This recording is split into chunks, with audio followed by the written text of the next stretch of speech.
The enemy must fall. The wind howled across the red plains of Corellis. Black smoke still rose from the ground where the bombs had fallen. Commander Varel stood at the edge of the cliff, her golden armor shining in the fading light. Behind her, thousands of warriors waited for her signal. Ahead of her, far in the distance, was the enemy base, the last one left. Varel was not afraid. She had trained since childhood for this moment. Her people had told stories about the monsters who came from the stars, the ones who destroyed cities, burned forests, and left nothing behind. Those monsters were called humans. She had never seen one up close. No one had. But the images passed around by the military showed terrifying creatures, strange skin, small eyes, and a hunger for war. The humans had attacked Corellis 3 years ago, and in one night, everything had changed. Her mother, a famous warrior, had died in the first strike. Her brother disappeared the same week. Since then, Varel had sworn to end this war with her own hands. Now she finally had the chance. She raised her hand, and the troops behind her stood taller. She turned and spoke, her voice loud and full of fire. Today we end the pain. Today the last of the enemy falls. No more waiting. No more hiding. They will feel what we felt. No mercy. The soldiers roared. Varel stepped into the battleship. As the doors closed, she looked at the sky. Somewhere out there, the enemy still breathed. Not for long. As the ships flew through the dark clouds, the command center buzzed with energy. Varel stood in front of the large screen, watching the map. Dots showed her ships moving in, surrounding the enemy base. It would be over soon. But suddenly, the screen blinked. Static. Then, a strange voice came through the speaker. The voice was soft, deep, and full of emotion. It spoke a language Varel didn't understand. Not at first. But one word stood out, clear, loud, and full of meaning. Peace. The room went silent. Her second-in-command, Tellin, narrowed his eyes. What was that? Some kind of trick. Varel frowned. Play it again. They did. The voice repeated. Peace. No one spoke. Varel's claws tightened.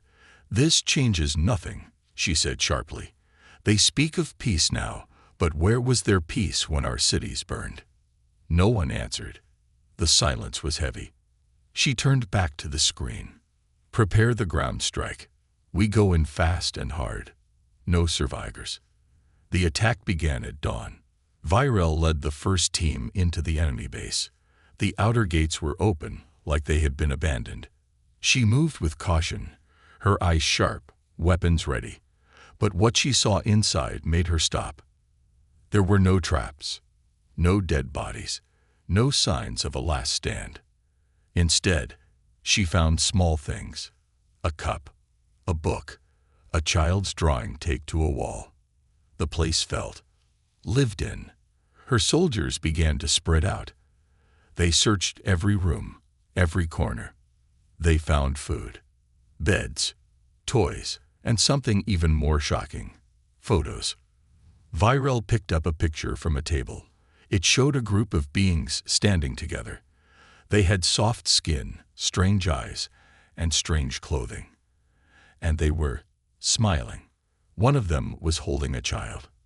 Another was hugging what looked like a pet. This was no army. This was a family. Tellin came running. Commander, we've swept the base.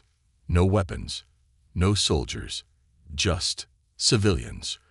We think they left days ago. Varel's mind raced. Why would they leave it undefended? They knew we were coming, Tellin said. Maybe they ran. Varel looked again at the photo in her hand. Her chest felt tight. This didn't make sense. Monsters didn't have families. Monsters didn't draw pictures or leave behind books. She sat down slowly on a metal bench. For the first time in years, she didn't feel anger. She felt something else. Confusion. Doubt. The voice came back through the speakers again. Same as before. Peace. But this time, she listened. Maybe it wasn't a trick. Maybe it was something more. No mercy for monsters. The photo still rested in Virel's clawed hand. She stared at it long after her soldiers had moved on. The smiling faces, the peaceful setting, the warmth in their eyes. It didn't make sense. This base was supposed to be their final stronghold, a place full of monsters, a trap waiting to explode. But instead, it was quiet and full of life's small, gentle things that scared her more than weapons ever could. "Commander," Talon's voice echoed from down the hallway. "We found more rooms. You'll want to see this." Virel followed him into the next chamber. It looked like a library. Rows of shelves packed with books, journals, and datapads. Dust floated in the air, untouched. Her warriors looked around in silence, unsure of what to make of it. "What is all this?" she asked. "Knowledge," Talon said. "And culture. Stories. Music. Some of it translated to our language." Virel picked up one of the datapads. The title blinked in alien letters, but below it, the translator gave a simple word: hope. Her eyes narrowed. "They write about peace, and still they burned our skies." She asked, her voice low, sharp. "No, no. This is a lie. A trick. They want us to feel sorry. To stop." She slammed the pad onto the table. "This is not war, Commander," Talon said carefully. "This is something else." Outside, the search continued. Soldiers moved from building to building, expecting to find weapons or hidden attackers. But all they found were bedrooms, small kitchens, personal things. Someone even found a child's shoe, too small for any warrior's foot. Then came a deeper discovery. "Commander, we found something below." They had uncovered a hidden hatch.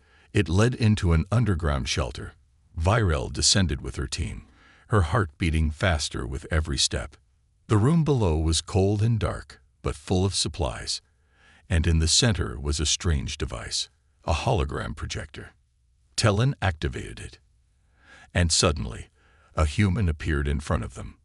Not in person, but as a glowing image. A woman. Short brown hair. Soft voice. She spoke slowly, clearly.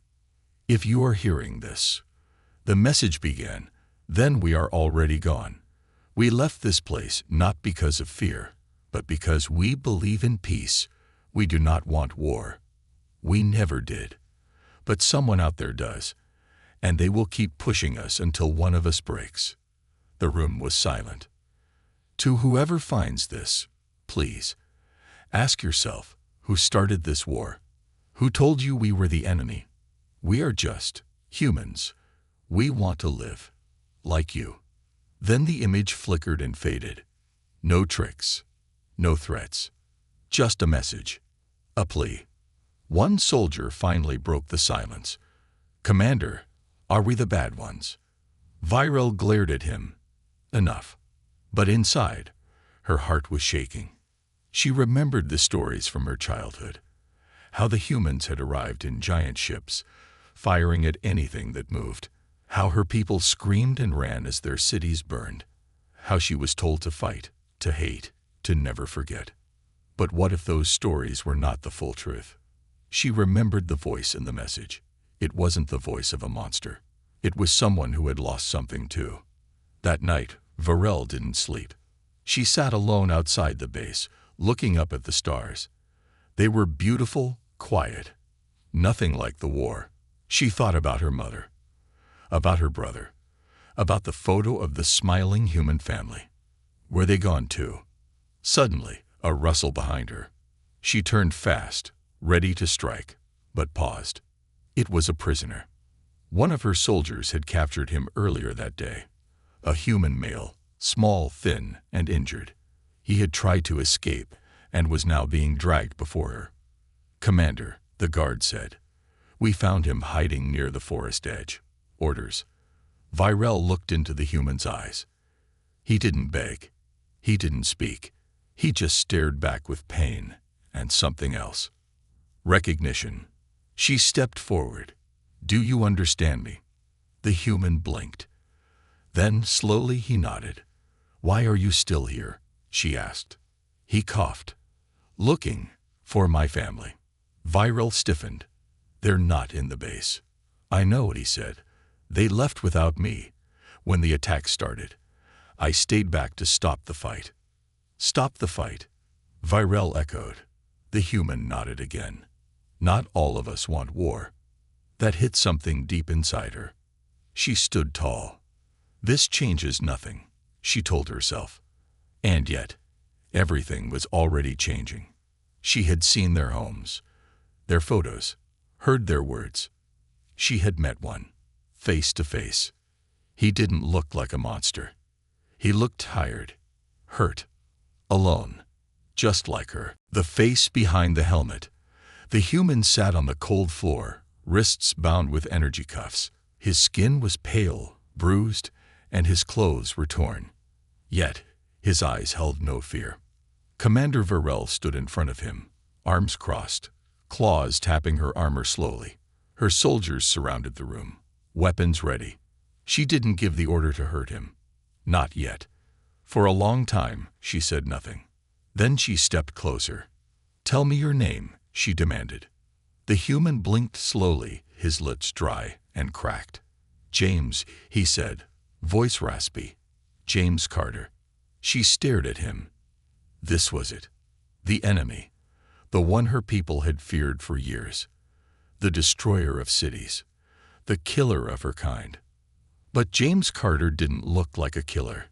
He looked like a survivor. "You say you want peace," she said coldly. "But your kind started this war." James coughed. He was tired, weak. But his voice didn't shake. "No," he whispered. "We didn't." The room went still. Viral soldiers shifted uncomfortably. Some growled. One of them stepped forward. "Commander, he lies. Let me finish him." Viral raised a hand. "No." She kneeled in front of James. "You were found near the base," she said. "Why?" "I stayed behind," he answered. "To warn your people." "Warn us?" Her eyes narrowed. "About what?" James took a slow breath. "About the truth. Your leaders lied to you. They told you we attacked first. But we didn't. We came in peace, and your fleet fired on us. We ran. We hid. We survived. That's all we've done since." Lies, she told herself. But the photo. The books. The message from the woman. And now this man's voice. Steady, honest, broken. She stood up, confused, angry, and full of questions. Later, in her private chamber, Varel turned on her holoscreen. She had taken James's ID chip and connected it to the base console. What she found made her heart slow. Video logs. Dozens of them. They showed humans, men, women, children, laughing, talking, cooking, even painting. One video caught her breath. It was James. He was holding a small girl in his arms. "Say hi to Mommy," he said in the video, smiling. The child waved. "Hi, Mommy." Viral froze. The enemy had a daughter. And he loved her. Back in the cell, Varel returned. She held the chip in her hand. "You left her behind," she said. James didn't look up. "They escaped. I made sure of it. That's all that matters. You stayed to help us." "I stayed," he said, "because not everyone on your side wants war either. I met someone, an old merchant. He tried to warn us. He said your leaders needed a war to keep control." Viral stiffened. She knew about the High Circle, the ruling class on her planet. They were powerful, rich, and distant. They never came to the front lines, never saw the death. They just gave orders and watched from safe towers. Could they really lie to her? To everyone. Her mother had trusted them. Her mother had died for them. A sudden alarm echoed through the base. Viral rushed to the control room. A scout ship had arrived with a sealed message from her own capital. She opened it. It was from the High Circle. "Commander Varel, good work securing the human base. Proceed to Phase 2. Eliminate all remaining life forms. No exceptions. Use fire drones. Leave no trace. She stared at the words. No trial. No negotiation. Just destruction. Phase 2 was genocide. She clenched her jaw. Her claws shook. James's words echoed in her mind. Someone out there wants this war to keep going. Virel turned to Tellin. Prepare the fire drones, she said flatly. He nodded and left. But her heart thundered. She walked back to the cell. James looked up. Is this it? He asked. No, she whispered. Then she unlocked his cuffs. He stared at her, stunned. Run, she said. Now, before I change my mind. James didn't wait. He limped away into the trees.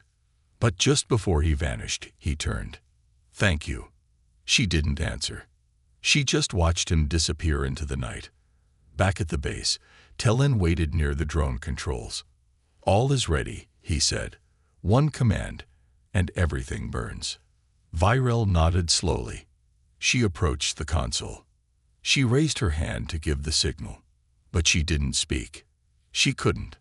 The photo, the video, the child's voice. Hi, Mommy. Her hand dropped. She turned to Tellin. We're not going to burn this place, she said. He stared at her, shocked. Commander. We were wrong, she said. They're not monsters.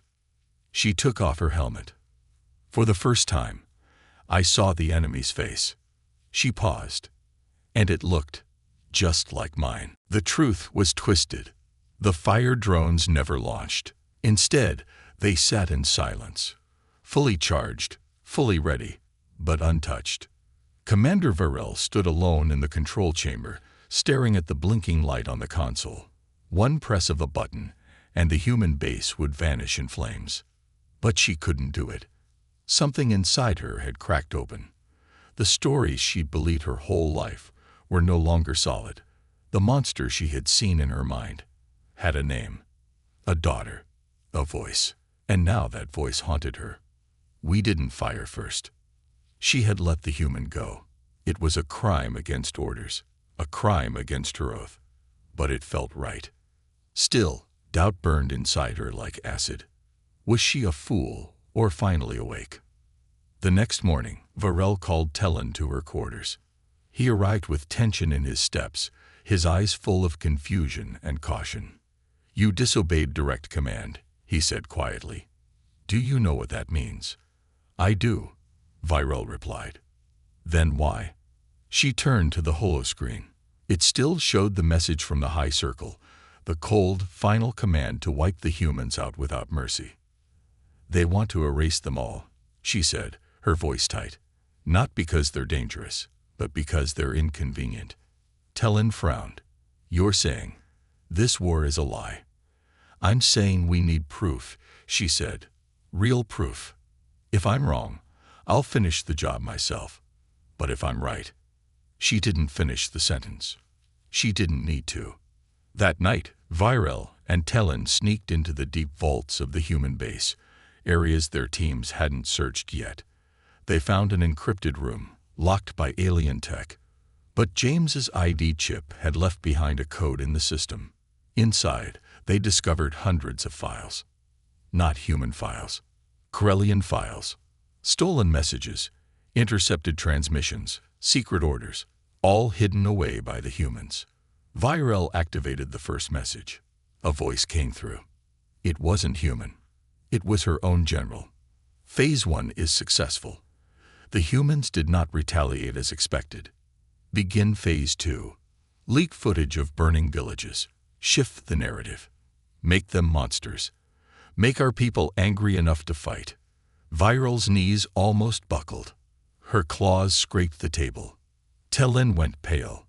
Commander, this is treason, he said. No, she replied. This is truth. They kept digging.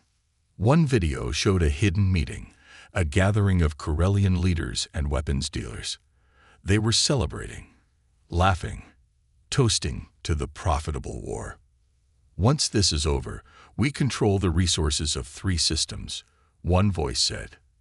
And no one will question us, said another. The humans are too soft. They won't survive. Viral turned off the screen. Her breath shook. All her life, she had trained to fight monsters. But now, she realized the real monsters sat in golden chairs, behind layers of lies. Later, she stepped outside. The night air was cold. The stars looked the same, but nothing felt the same. She remembered her mother's death, her brother's disappearance. All the pain, all the fury. Was it all for someone else's gain? Were they just tools in someone else's game? Suddenly, a quiet voice spoke behind her. You found the files, didn't you? She turned. James Carter stood at the edge of the trees, hands raised, unarmed. I had to come back, he said. I couldn't leave without knowing what you'd choose. She stared at him. You were right, she whispered. We were lied to. James stepped closer. We tried to tell you years ago. We sent signals, broadcast messages. No one answered. They blocked everything, Viral muttered. They didn't want peace. They wanted power. He nodded. They still do. Viral looked at him carefully. What would you do if you were me? James didn't answer right away. Then quietly, he said, I'd tell the truth, even if no one believed me, even if it cost me everything. She nodded slowly. It would cost her everything. Her command, her honor, maybe even her life. But for the first time in years, she felt clear. She would not destroy what she now understood.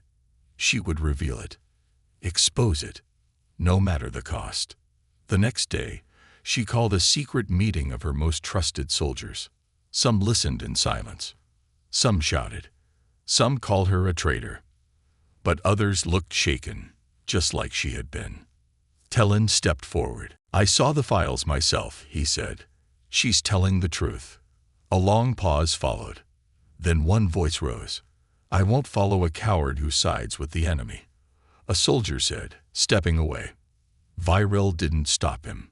She only said one thing. I no longer fight for lies.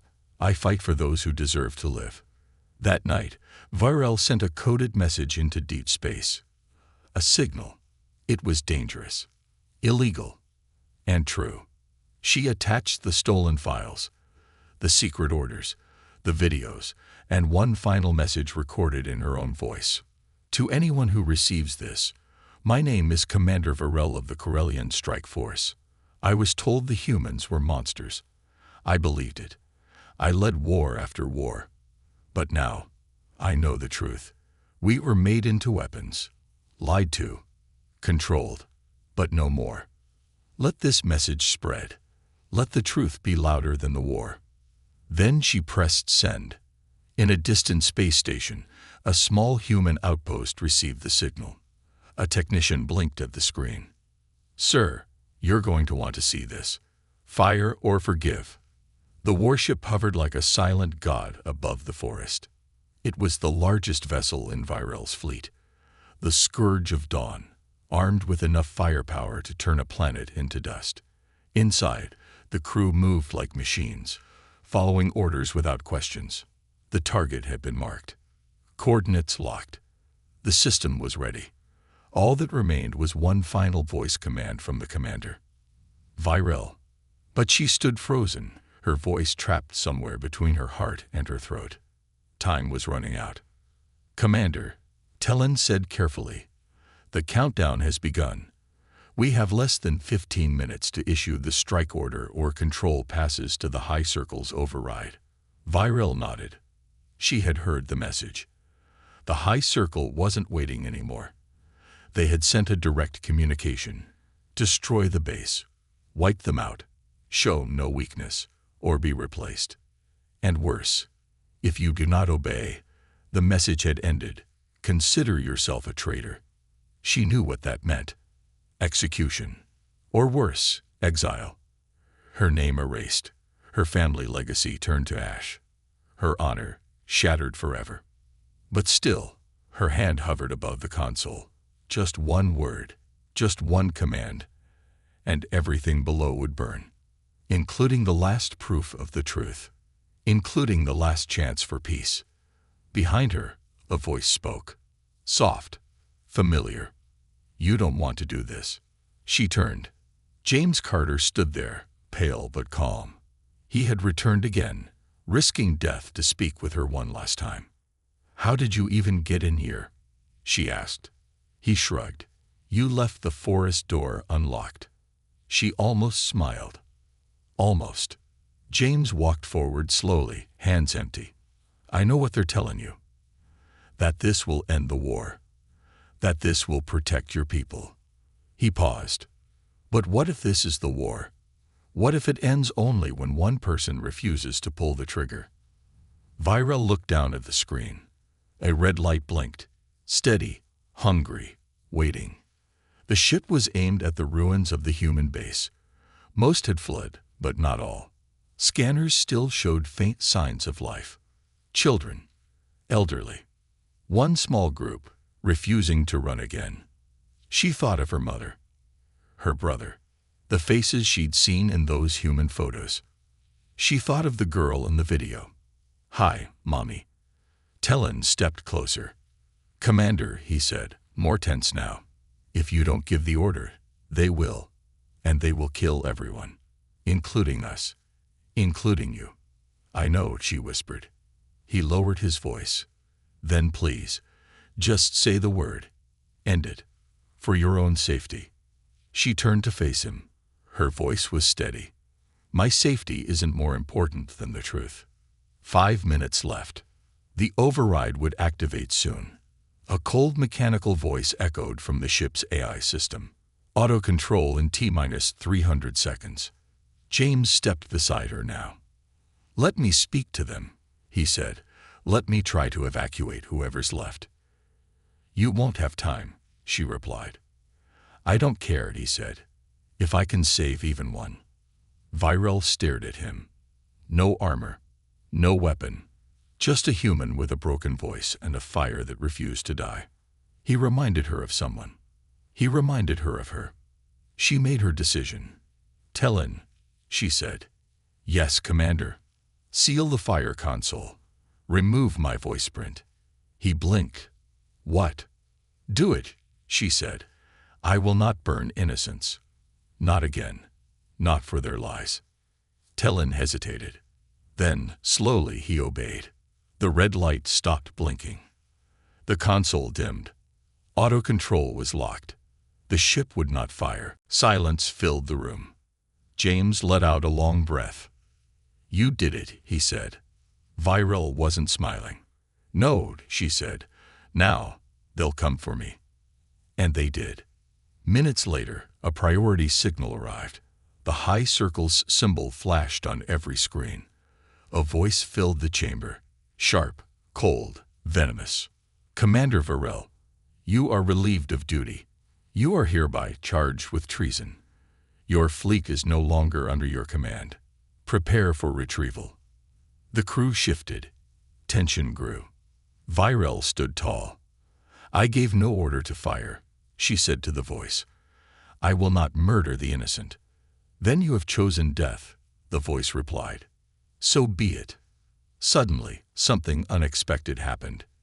Tellen stepped forward. No, he said. She's not alone. Then another soldier stepped up beside him. And another. And another.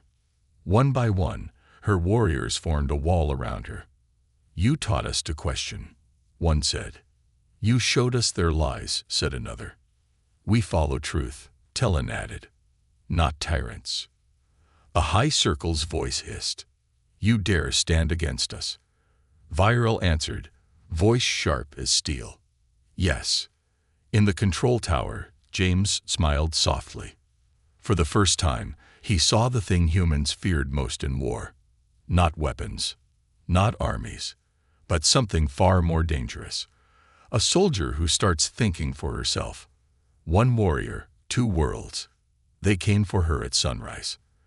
The skies over Corellis darkened as 5 elite ships from the high circle broke through the clouds, their engines screaming across the horizon. The fleet Viral once led stood still. No weapons raised, no defense prepared. She had already given the order. No one fires. No one fights. Let them take me. Her soldiers obeyed, but their faces were filled with fire. Some cried out. Some reached for weapons. Tellen stood beside her, fists clenched, teeth grinding. "This isn't justice," he said. "It's silence." Virel nodded. "That's what they want. To make me disappear. Quietly." He looked at her. "You don't have to go. We'll fight." She smiled, tired, proud, and calm. "No," she said. "You fight after. Not for me. For the truth." They didn't give her chains, but they gave her silence. No trial. No questions. They took her badge, her rank, her armor, and they left her in exile on a cold moon, far from Corellis, far from Earth, far from anything alive. It was a place meant for ghosts and secrets, and now it was her home. She lived alone for days. There was no food drop, no light, just cold rock and old ruins from a time no one remembered. But she did not cry. She trained. She waited. And she listened to the silence between stars. Then one night, a whisper came through the static. "Virel, can you hear me?" Her eyes flew open. It was James. His signal was faint, coming through a hidden channel on the old human communicator she had kept buried under stone. "We found it," he said. "Your message. The files. Everything. It's spreading. They're afraid," he continued, "but not of humans. Not of you. They're afraid of truth." Virel sat up straight, heart pounding. She hadn't been forgotten. The message had survived. The signal wasn't just a voice. It was a call. Weeks later, a ship landed on the moon. It wasn't Corellian, and it wasn't fully human either. It was something new. A rebel craft. Smuggled together from both sides. Human engineers and alien defectors. Soldiers, thinkers, translators. A small crew of those who believed in something bigger. They came for her. Not to arrest, but to ask. The leader of the crew was an older woman named Halden, a former Corellian diplomat who had vanished 5 years earlier. They said she had died in a shipwreck. She hadn't. She had seen too much, and she had chosen truth over power, like Virel. Halden stepped off the ramp, her cloak sweeping behind her like a shadow of the old world. "You refused to fire," she said. "So did I. They buried me. And now, we dig our way back." Virel stared at her, then asked one question. "Are there enough of us?" Halden smiled. "Not yet, but soon." Virel joined them. She was no longer a commander, no longer a soldier with a shiny name and a sharp blade. Now she was something harder, something quieter, a whisper in the dark, a truth teller. She traveled from planet to planet, always in secret. She met with old allies, old enemies, and new minds not yet poisoned by the High Circle's lies. Some slammed doors, some tried to report her, but others listened. One by one, people started to ask, "What if we were wrong?" One night, aboard the rebel ship, she sat alone with James. They both stared out at the stars through the wide window of the ship's hull. He passed her a warm drink. She didn't say thank you. She just nodded. That was enough. "You ever think we're wasting our time?" he asked. "Trying to change 2 worlds with a crew of 20 and no home?" She looked out into space and said, "Maybe." Then she turned to him. "But then I remember what happens if we don't try." A message came in, an encrypted code, one Virel had created when she was still a commander. It was from Tellen. They issued a new order, full planetary strike on the human refugee colonies. No trial, no warning. "If you're still out there, we need you." She stood, her voice steady. "We moved tonight." The rebels stared at her. Some had been engineers, some were former enemies, some had barely escaped death for joining her cause. But they stood now, shoulder to shoulder. Virel looked at all of them. Two species were lied to, she said. Used. Broken. We were taught to fear each other, hate each other. She paused. We won't win this war with bullets. A silence followed. Then someone asked, then how do we win? She answered, with truth, with unity, with the one thing they can't understand. She smiled faintly. Forgiveness. As the rebel ship turned toward the stars, heading to intercept the next massacre, a new flag flew from its wing. Half Corellian, half human. Two worlds. One war. One chance to end it. The enemy within. It began with a whisper, a single voice in the dark. Then it became a roar across the stars. The rebel ship flew at maximum speed, cutting through space like a dagger. Inside, Virel stood at the center of the bridge, armor polished, eyes sharp. Behind her, the crew watched her in silence. Each one had risked their life to be here. Former human soldiers, Corellian deserters, scientists, translators, farmers. A crew that wasn't supposed to exist. But now, they were heading straight into the storm, toward the main broadcast tower of the High Circle. If they could reach it, they could show the galaxy the truth. The secret orders, the lies, the war crimes, the twisted machine behind it all. One message, one signal, and everything could change. But it wouldn't be easy. The tower was guarded by the Circle's elite fleet. No one got near without permission, and Virel had already been marked as a traitor. Execution on sight.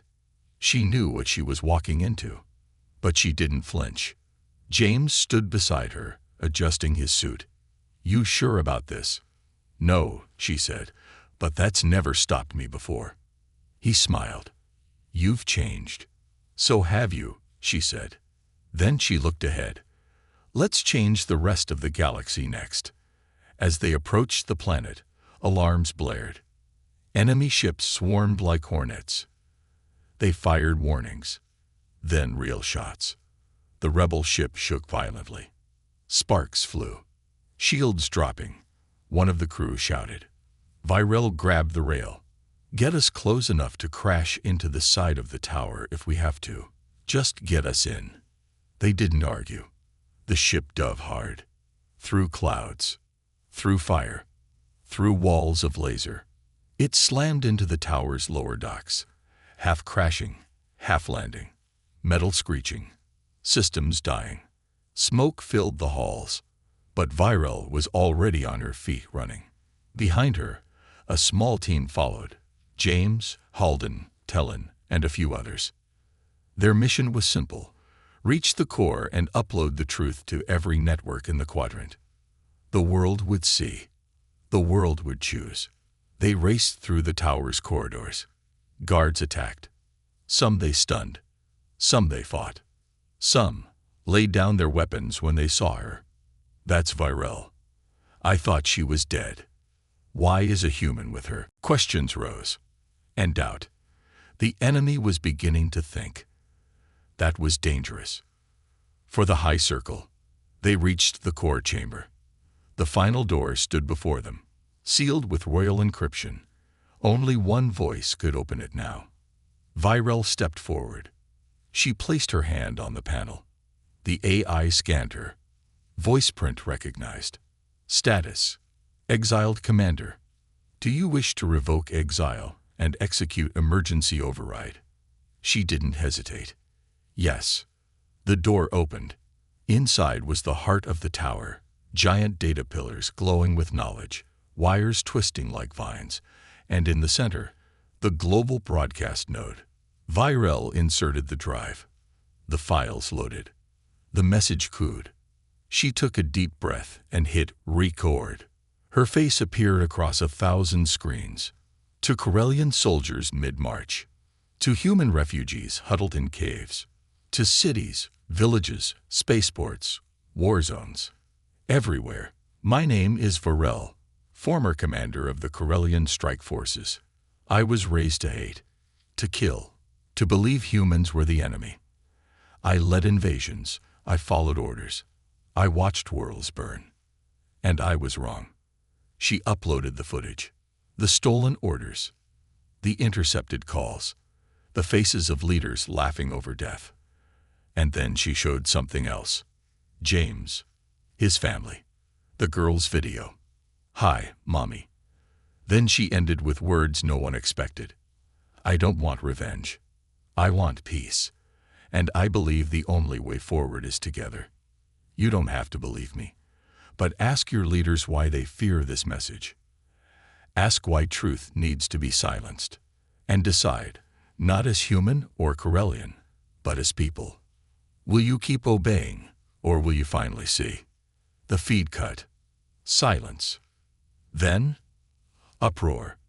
Every screen, every station, every soldier across both sides began to react. Some screamed.